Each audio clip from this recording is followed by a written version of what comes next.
एक घने जंगल में एक बाज रहता था। वह बहुत घमंडी था। वह बहुत ही बलवान है करके उससे तेज और ऊपर कोई नहीं उड़ सकता करके गर्व करता था। इससे बिना किसी वजह से हर एक पंछी की मजाक उड़ाते हुए चिढ़ाता था। एक दिन बाज को कहीं कुछ भी सूझ नहीं रहा था, तो ऐसे ही खाली बैठकर उसे कोई तो मिलेगा ही करके इंतजार कर रहा था।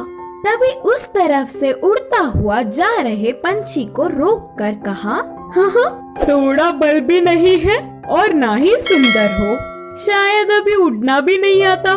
देखो तो मेरे आंखों के सामने कोई कीड़े की कूदने की तरह लग रहा है। बोलकर चिल्लाने लगा। उन बातों से पंछी को बहुत गुस्सा आया और कहा, मुझे तुम्हारे जैसे आकाश में उड़ने की कोई जरूरत नहीं है। हर किसी के अपने अपने सामर्थ्य होते हैं। अच्छा, ऐसा है क्या? तो फिर मुझसे मुकाबला करके तुम्हारे सामर्थ्य से मुझे हराओ, देखेंगे। मुकाबले के लिए पंछी मान गए और तुरंत मुकाबला क्या है बताने को बाज ने कहा, इधर से हमारे उड़ने का मुकाबला शुरू होगा। उधर दूर के बड़े पेड़ को पार करके इधर वापस लौटने वाला ही जीतेगा। इसके लिए बाज भी मान गया। पहले से ही बाज चालबाज है करके उधर ही आसपास के सारे पक्षियाँ जज बनेंगे करके बोले। मुकाबला शुरू होने के तुरंत पंछी उड़ता हुआ हवा में जेट से चली गई।